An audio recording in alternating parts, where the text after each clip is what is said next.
Estamos ya con Jorge Capitanich. ¿Qué tal? Buenas noches, gobernador. Para un gran gusto saludarte. Bueno, yo sé que sabe de economía, así que como estamos haciendo un programa económico, voy a empezar por lo menos haciendo una pregunta sobre economía. Hay una serie de cosas que logró el kirchnerismo que se están sosteniendo y que sostuvieron incluso, fue muy interesante en 2008-2009 ante la crisis internacional, como es el empleo, por ejemplo, ¿no? El desendeudamiento, hay un sector financiero sólido, la cobertura social sigue, pero hay algunos problemas. Una inflación que se sostiene en un nivel alto, un problema del sector externo que Argentina lo tiene. Los dos son problemas históricos de Argentina, ¿no? Hace muchas décadas que tenemos esos dos problemas, ¿sí? ¿Qué habría que hacer para salir de eso, para salir de la inflación, para salir del problema del sector externo? ¿Cuál es su visión? Bueno, claramente dos temas que nosotros tenemos que trabajar fuertemente en los próximos 2 años y en los próximos años hacia la perspectiva futura de Argentina tiene que ver con sector externo, sobre todo los estímulos a incrementar el volumen de exportaciones, obviamente para resolver un problema de tipo estructural que tiene que ver con el estrangulamiento de divisas. Ese es el problema central de la economía argentina en 203 años de historia. Pero eso es producto claramente porque han acumulado problemas a través del tiempo. Yo creo que hay 3 cuestiones que definitivamente se han hecho de un modo extraordinario en la Argentina en los últimos 10 años. Primero, crecimiento económico de carácter sistemático y estructural con inclusión social. Hoy tenemos un sistema de seguridad social que invierte 12 puntos del Producto Interno Bruto, que es el motor del consumo y obviamente de la expansión de la demanda agregada. Tenemos un problema de tensión de precios. ¿Cómo se resuelve? Y para mí hay que hacer un buen diagnóstico respecto a cuál es el problema. Claramente la inflación en Argentina tiene que ver con 3 cuestiones. Primero, la insuficiencia o la asimetría intertemporal de la oferta respecto a la demanda. Y eso tiene que ver con la necesidad de un incremento sustantivo de la inversión interna bruta, en términos de Producto Interno Bruto. Y eso se debe, a pesar de que aumentamos de 12 a 24,3% en el año 2011, tenemos que hacer un esfuerzo para invertir en términos de infraestructura pública. Para mí es clave eso, porque eso nos va a dar la competitividad sistémica que la economía necesita. Desde fibra óptica hasta puertos, carreteras, un desarrollo que tiene que ver con energía, tienen que ver con un tipo de cambio real y efectivo más alto. Esto estimula claramente las exportaciones, porque reduce costos por un lado y hace mucho más viable el volumen de exportaciones. Pero digo, eso es el tema del tipo de cambio, pero ahora hay en su momento Néstor y Cristina decían un tipo de cambio competitivo necesitábamos y hemos tratado de sostenerlo. Hoy el tipo de cambio oficial no es lo competitivo que era antes y se ve mal en el gobierno o ciertos sectores progresistas en la palabra devaluación. Está bien, a mí me parece que es importante plantear que el tipo de cambio real efectivo, hay que analizarlo en toda su dimensión, tiene que ver con el tipo de cambio nominal, también el tipo de cambio real efectivo que tiene que ver con los estímulos a determinado tipo de economías regionales. Nosotros siempre decimos que nuestros problemas de las economías regionales están fuertemente asociadas a estructura de costos. El costo de flete para nosotros es muy alto, por eso se han hecho obras importantes. En el caso de Chaco, por ejemplo, la hidrovía Paraná-Paraguay es una obra muy importante, la reactivación del puerto de Barranqueras es otra obra importante, la inversión en el sistema ferroviario es importante, aún lo que se ha hecho falta por hacer, pero eso te reduce claramente los costos sistémicos. A eso me refiero cuando hablo de tipo de cambio real efectivo. Si uno pone también énfasis en algunas economías regionales y le pone algún esquema de reintegro de exportaciones, también está generando los mecanismos y estímulos de exportaciones. Obviamente, Argentina tiene que tener un gran compromiso para incrementar las exportaciones, a los efectos de tener claramente un influjo de divisa más alto. Segundo, tener un fuerte incremento de inversión pública y privada. Inversión pública también dinamiza la inversión privada. Y en tercer lugar, cuando logramos las dos cuestiones, también vamos a generar empleo, que es una dinamización efectiva. Nosotros tenemos que generar empleo de buena calidad y eso lo tenemos que hacer progresivamente. Muchas veces, cuando uno resuelve determinados temas económicos, también va generando... Genera otros. Bueno, a ver, la prohibición de venta de dólares para el atesoramiento está generando problemas. Está bien, pero también es cierto que... Yo decía hace un rato que la cuenta turismo, no es que hay un desfasaje tan grande entre los que se van y los que vienen. El tema es que los que vienen venden sus dólares en el mercado negro. Eso es un problema, pero también es otro problema el pensar que en definitiva tenemos que generar incentivos para el ahorro en pesos. Creo que es absolutamente... se debería haber hecho el mismo día que se prohibió la venta de dólares para el atesoramiento. Tenemos distintas opciones posibles, hay que pensar desde un esquema de imposición financiera por valor producto de determinado tipo de economías, porque también uno puede hacer... De hecho existe, hay sistemas de imposición que es la retención, por ejemplo, de determinado tipo de granos, fijando a un precio de cotización y paridad y en virtud de ello la estrategia de venta. Lo mismo ocurre, porque si no hay un esquema explícito, hay acciones implícitas por parte de los actores. Lo mismo ocurre con el tema de lo que significa imposiciones de carácter financiero en el mismo sistema financiero, y también trabajar sistemas de apalancamiento para lograr certidumbre del tipo de cambio de largo plazo. A mí me parece que son todas cuestiones que son posibles, creo que hay un equipo económico muy calificado que lo puede resolver y que naturalmente tenemos que respaldar para que esto se pueda lograr en los próximos 2 años. Te quiero hablar sobre la ley de medios, pero vamos a ver una encuesta porque lo hablamos con la gente en la calle y después lo charlamos, ¿sí? ¿Cómo no? Veamos.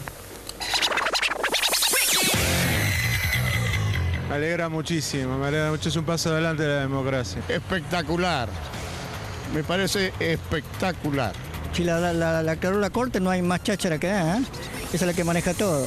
Te guste o no te guste, tenés que aceptar. A la Corte Suprema dijo es constitucional, pero no dijo si es buena o mala. Yo te digo que es mala. Hasta que llegue una mayoría un poquito más ilustrada que la modifique. Por lo que pude escuchar en la tele, me parece que la gente no está a favor o que va a ser algo malo, no, de ese tema mucho no estoy. No sé si es para bien o para mal, pero sé que hay mucho desacuerdo, no sé qué bando es. No, me parece bárbaro porque me parece que está muy desparejo, sobre todo con lo que es Clarín. Yo estoy con Clarín, es nomás. Para el gobierno Clarín miente, para la gente no. ¿Quién lo paraba todo eso? Los grandes capitalistas que nombraban presidente y sacaban presidente cuando ellos querían, como es Mañeto. No me gusta nada. Está perfecto, me parece genial que no tiene que haber ningún tipo de monopolio en ningún tipo de comunicación. Yo creo que alguna trampita van a querer encontrar para hacer 5 TN en uno. No puede ser que haya monopolios a esta altura de la vida. Bueno, les aclaro que Capitanich es miembro del directorio del AFCA, representando a las provincias. ¿Está solucionado el asunto? ¿Terminó?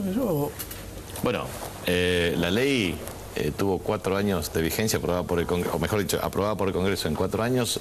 Finalmente la Corte Suprema de Justicia determina la constitucionalidad de los artículos 41, 45, 48 y 161, con lo cual ha tardado mucho tiempo. Pero definitivamente el fallo de la Corte es indubitable y obviamente abarca para todos y tiene que ser acatado. ¿Qué es lo que me parece importantísimo del fallo de la Corte? Primero, que reconoce la efectiva capacidad regulatoria del Estado respecto a los servicios de comunicación audiovisual. Y eso es absolutamente importante destacar porque en definitiva estamos hablando de cultura. Creo que independientemente de las acepciones antropológicas, sociológicas o filosóficas que uno quiera dar a la cultura, definitivamente la cultura determina un estilo de vida y eso no puede estar en manos de monopolios. Me parece que eso es clave. Segundo, determina claramente que acá no se afecta con esta ley la libertad de expresión, tampoco respecto a los derechos adquiridos y tampoco a la libertad de comercio. Por tanto, creo que es esencialmente un fallo que determina una visión para que la República Argentina hacia adelante tenga capacidad para evitar monopolios o discursos de carácter unidireccional. ¿Y una división entre socios es realmente, en lo concreto, va a servir? Es posible. La ley lo que establece claramente la diferenciación cualitativa de la unidad de negocios, la separación a los efectos de que no exista interrelación o vínculos que permitan definitivamente generar acción coordinada o concomitante. Pero creo que es absolutamente necesario ver todos los planes de adecuación in totum, ver claramente su aplicación y en virtud de ello establecer que la misma se cumpla. Pero creo que es algo muy importante. Yo siempre digo, de la gestión de gobierno, tanto de Néstor como de Cristina, uno puede analizar 1000 acciones o medidas, pero hay 3 que son claves. Reforma política, para mí primarias abiertas, obligatorias y simultáneas, y previsibilidad desde el punto de vista del cronograma electoral me parece muy importante. Segunda, esta ley. Yo creo que estamos construyendo pluralidad de voces, falta contenidos de producción audiovisual, falta mucho todavía, pero creo que es indubitable este marco jurídico. Yo recordaba hoy en otro programa que la Argentina tuvo la ley 750 en 1875 con Nicolás Avellaneda, la ley 12.908 con Juan Domingo Perón, la 2285 con la dictadura militar. En el medio, determinado tipo de cuestiones básicas, elementales. Pero digo, lo difícil que es, te estoy hablando de 1875, la ley del telégrafo. Te comento algo que dice la oposición y que obviamente hay que seguir. Digo, el gobierno va a intentar obviamente que el Grupo Clarín se adecúe, se divida o haga lo posible. ¿Lo va a hacer con el mismo empeño, digamos, con otros grupos? Sí, claramente, porque en ese sentido hay equidad de trato y a su vez también el principio... Siempre hay relaciones mejores con un grupo puede con otro. No, pero creo que el gobierno va a aplicar lo que la ley claramente establece en su espíritu, y a su vez hay un principio que es inalienable, el principio de igualdad ante la ley. Y la verdad es que la acción promovida por el Grupo Clarín determinaba esa desigualdad. Pero hoy somos todos iguales ante la ley. Después, dentro del fallo de la Corte, que no... Digo, está dentro del fallo, pero en realidad no tiene el mismo valor porque no era lo que se le preguntaba a la Corte, pero opina sobre otros temas. Sí. Y habla, por ejemplo, de la distribución de pauta publicitaria, que debería haber un régimen transparente, y en general la oposición se dice, bueno, nosotros no cumple con eso. Sí, pero también creo yo que falta otro elemento, que es la medición de rating de manera objetiva y de modo absolutamente indubitable. Eso para mí es... Bueno, hay una empresa que... bueno, pero eso es una cuestión que deberíamos tener. Para tener distribución de pauta oficial deberíamos también tener un marco regulatorio de evaluación desde el punto de vista de la ponderación de rating, tanto en radio como en televisión. Eso quiere decir que vos pensás que la pauta oficial se debe distribuir según lo que mide. Es un criterio, no necesariamente debe ser el criterio general. Aparte también, es cierto que un Estado representa la voluntad del pueblo en virtud de elecciones periódicas y sistemáticas. Entonces me parece también que medios del Estado deben existir. A mí me parece que, a ver, la construcción de democracia implica pluralidad de voces y a su vez el Grupo Clarín no va a dejar de existir en términos de capacidad de expresión. Va a tener un canal abierto, va a tener una señal de cable, va a tener una radio, va a tener canales de interior, va a tener que respetar la ley, pero va a ser un método, un canal de expresión. Y un canal de expresión que probablemente sea muy opositor a este gobierno, puede cambiar en el futuro, puede ser no opositor a un gobierno ulterior. O sea, la verdad es que uno nunca sabe, pero lo que sí estamos construyendo democracia con pluralidad de voces, que no es fácil construirla en una sociedad en donde los intereses corporativos muchas veces generan no solamente la agenda, sino también la forma en cómo se ejecuta esa agenda y en donde los gobernantes muchas veces resultan ser títeres de esa agenda. Por eso me parece clave, una cuestión que me parece clave. A mí, si hay algo que me parece esencial, es que el gobernante tiene que tener ética de convicción y de responsabilidad. Así como tiene que ser dedicado a la actividad, también tiene que tener convicción. Y la convicción implica el respeto inalienable a la voluntad popular. Cuando uno lo votan por algo y tiene que cumplir con eso. ¿Querés ser presidente en 2015? Es un tema que se discutirá en 2015. La verdad que me parece extemporáneo hoy abrir un debate sobre la sucesión presidencial cuando tenemos una presidenta en ejercicio que tiene que... no puede ser reelegida. Está bien, pero eso se verá. Que en Brasil Lula designó él a su sucesora. ¿Cómo lo ves en Argentina? ¿La presidenta haciendo eso o yendo a una interna entre todos los que quieren ser presidente? Yo creo que es un camino que puede efectivamente... Esto depende de la voluntad de la presidenta, pero también primarias abiertas, obligatorias y simultáneas me parece un método muy eficaz. Y yo creo que, vuelvo a insistir, le adjudico un valor extraordinario a la reforma política de primarias abiertas. Y me parece que puede haber muchos competidores y eso va a generar un gran debate en Argentina, porque estamos reemplazando a un liderazgo de base excluyente. Néstor Kirchner, Cristina Fernández de Kirchner. Reemplazar eso no es fácil. Construir ese liderazgo me parece que tiene que ver con un gran nivel de participación popular en el debate. Por eso las primarias yo le doy un valor extraordinario. Estás apostando fuerte por las primarias. ¿Scioli quedó en la pole position por su protagonismo en la campaña o quedó atrás porque perdió? Política es muy dinámica, nunca se sabe.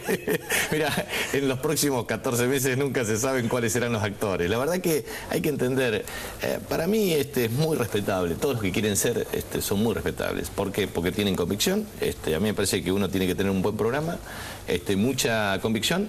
Para mí se requiere gran formación académica en los temas que son de importancia estratégica para la conducción del Estado y también gran experiencia. Yo creo que la experiencia de gobierno es clave, porque uno aprende a gobernar con las exigencias que esto tiene y a su vez con el manejo adecuado de la presión de variables externas o exógenas que influyen mucho en la toma de decisiones. Y uno tiene que ser muy dinámico, muy veloz, tiene que entender rápidamente cómo funciona la sociedad y, siendo presidente, cómo funciona el mundo. El mundo es un mundo muy dinámico, global, abierto, con lo cual hay que tener un gran conocimiento de política internacional, de finanzas internacionales, de relación con el mundo, de política comercial, porque en definitiva estamos ante un mundo global en donde las exigencias son múltiples. Entonces hay que representar a un gobierno con gran capacidad de penetración en el mercado mundial. Muchas gracias, gobernador. Esta semana vuelve la presidenta, como les decía al principio, a ver... Se habló mucho de fin de ciclo, la verdad que vuelve una presidenta que está arriba del 50%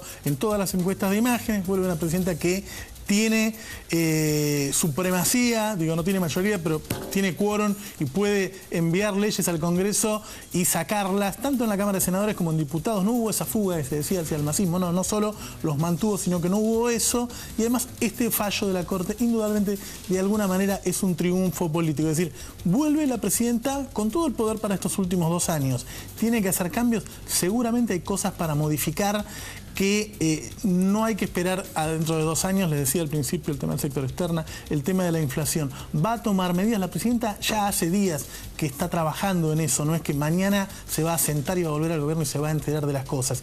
Va a haber algunos cambios, va a haber cambios, como les decía, en la forma en que se va a renegociar la deuda que hasta ahora se pagaba con reserva. Va a haber cambios en el equipo económico, seguramente. Nos vamos a enterar esta semana de algunas de esas cosas. Y ya vamos a poder empezar, la semana que viene lo vamos a hablar, a ver para qué lado va la presidenta. Seguramente no va a haber ningún cambio radical, porque no es el estilo, ¿sí? Pero algunos cambios va a haber. Nos vamos a dar cuenta por los nombres que elijan el cambio de gabinete, por las medidas que tome, de hacia dónde está yendo el gobierno y cuáles son sus prioridades. Seguramente no va a cambiar lo más importante, que es mantener el desempleo, la inclusión social, todo lo que hablamos siempre, pero las cosas que hay que cambiar, las cosas que son herramientas y no son temas de fondo, ¿sí? No se puede seguir 12 años con las mismas herramientas, hay que modificarlas. ¿Lo hará la presidenta? Seguramente ya en esta semana nos vamos a empezar a enterar. Nosotros nos vemos la semana que viene, el domingo, acá en C5N a las 21 horas. Chao.